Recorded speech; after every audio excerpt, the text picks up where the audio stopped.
Just to recap our last game, guys, I thought we had a decent week of preparation, and I really liked our team's demeanor on Friday night and Saturday during the pregame, and we were excited about the opportunity to go play at Montana. It's a great venue, 25,000 people, and I thought we got off to a pretty good start. We get a 3-and-out, our first play from scrimmage. We really execute a run play very well, and Santiago takes it the distance, 80 yards. So it's a really good start on the road at a tough place to play, and then we're in the lead till 6 minutes to go in the first half. A lot of people probably don't realize that, and we probably lost sight of that as the game went on. But we just get into these situations in games where we need to change momentum, and the one thing you got to do is can't let people throw it over the top of you to play good defense, and that's a concern for us right now. We got to get that corrected,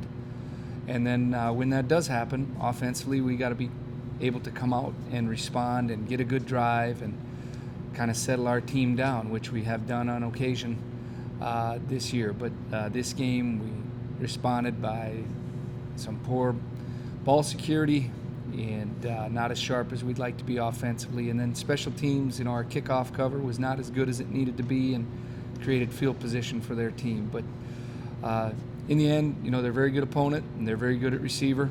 We knew that going in, and that was a tough matchup for us. We're looking forward to this weekend. We're back at home. Another nationally ranked team coming in that's very explosive on offense. They lead our league in scoring and total yardage. So we know what we got to do. We got to play our style and control the football and not give up explosive plays. That's the big challenge for us.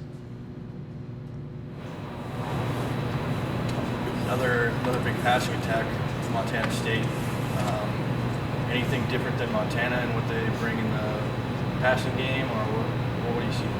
Well, I think their quarterback's more experienced and probably runs around a little bit more instead of getting rid of the ball. He's going to create plays with his legs. He's very good, and he makes their offense go. That's where it all starts with Prukup. Very good. He's a veteran player, so he's going to buy extra time. So it's a different attack, but we need to take care of our own concerns and not let people behind us and somehow get pressure on the quarterback and contain him. You need to keep him in the pocket as best you can. It seemed too like there were times where you guys were in pretty good position, maybe just didn't win the jump ball. Do you see it that way? Or? Yeah, there's a couple of occasions we were, there were a number of touchdown passes, and some they're going to win because they're very good. We felt like on one we didn't play the correct coverage. Another one, we were late getting to coverage, trying to disguise, and we never want to, disguise that we can't get to our responsibility. But there were some others, they just made one-on-one plays, and I thought they were very talented last week, but we're going to see talent in this league every week, and we're going to have to win some of those jump balls.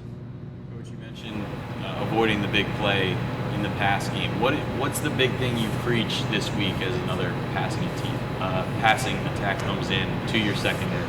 Well, we just got to stay on top of routes, and whatever we got to do that, we have to really focus on that. And we didn't do a good enough job of that the other day. We had people behind us. We were playing catch up, and then it's tough when you get good players. And if you stay on top of them, you have a little bit better chance, no doubt. But and then we got to find a way to get some pressure and disrupt the passer too. And Montana wasn't allowing us to do that. We were really, they protected the passer pretty well, kept a lot of people in on protection. Whereas in a lot of the previous games, it was more of a quick game and stuff like that. They weren't throwing it downfield as much. But the word's out. Throw it downfield on UND. We know what they're going to do. We got to adjust and take some of those things away. The regular season here, the record going more backwards than forward. This upcoming game, do you see it as a must-win, probably the last ranked opponent you guys would see? Is this a must-win game for you guys? Well, we don't ever think any game is a must-win because we're going to go on whether we win or lose, but we really are treating this game as very big to our program. It's an opportunity to beat a ranked opponent.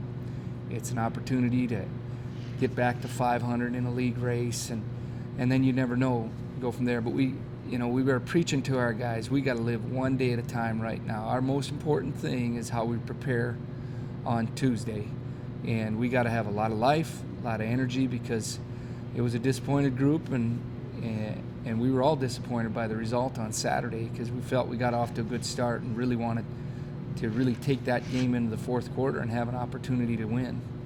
With Jawan Johnson kind of going down in that linebacker role, is that a pass coverage thing, or what are you trying to accomplish with that? Well, what we try to do is get more quickness and speed onto the field. So we moved him from safety, then we play another safety, and it was kind of an overall scheme thing that we looked at with the amount of skill players and smaller players that Montana was going to play. We felt that was the thing to do. He's got some real ability up front. He was able to make some tackles up close to the line of scrimmage, and then we could match him up on a tight end, and the so-called tight end for Montana. They really don't play with one, but it was just an overall approach to how we wanted to play against Montana and what we felt we needed to do to play better defense against them. For your offense, the ability to run the ball is something that you've had all year. What are you most pleased with your run game? Well, the explosive plays out of the run game. And it really comes down to, we have an explosive player, and he's pretty good. And when we're able to get him one-on-one in the open field, he can make safeties miss, he can make people miss in the open field and change field position. But offensively, we need to find a balance. We got to throw the ball better, and we're looking at how to do that this week again. We just got to find a way to have more balance, and because we want to stay in a lower scoring game. Once it becomes a higher scoring game, that's not our style, and it's difficult for us to come back the way we're built right now. So we've got to find a way to get a passing game to help us control the football and move the chains and extend the game. What do you think the big benefit or the big change that needs to be made at the quarterback, in terms of consistency at the quarterback position? You hit it right on the head. We got to be more consistent. We've got to protect the passer better. We've got to make better reads. We got to run better routes. It's just a total focus that we need from all phases of the passing game. Everybody wants to look just at one thing, the quarterback and all. And yeah, we'll address that too. But we also got to be better at protection, better at running our routes, and executing as a whole team, as a whole offense, to get that passing game better and more efficient. One of the stats that jumps out this year is turnovers. You guys were able to force quite a bit more last year. Is it just some of the stuff that we've already been talking about that have troubled the defense is the reason for the turnovers, or what do you see there? I think it's part of that. When you're in better position, you're able to tackle with more force. When you're in better position in pass coverage, you're able to go make better plays on balls. So part of that is just getting in better position, and part of that is making explosive plays, and being explosive players is part of confidence. And right now, we got to play with more confidence. And I think when you give up some points and some big plays, that puts you on your heels a bit. And we're going to focus on that, try to get back to that more explosive defense and pressure defense, that we can create some turnovers. And when we get the opportunities, we got to make those plays. I feel like this gets asked every time you guys come home, but being at home, what advantage does that supply you guys? Well, we'd hope we have a home field advantage. It was a home field advantage for much of the game the last time we were out in the Alaris Center, and we're looking forward to getting back home. We were 2 weeks on the road. I think you learn a lot about your team on the road, and we played some good quarters on the road, but we'll be excited to be back home, and we hope we get a good crowd out there, Hall of Fame game. And it always helps us. We'll hope the students get out and create that home field atmosphere, because this is a huge game for our program.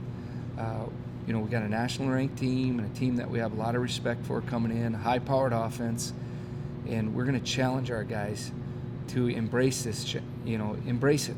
High-powered offense coming in, and we got to take this opportunity to fix some things that have been plaguing us a bit the last few weeks. Very good. You good? Thanks, Coach. Guys.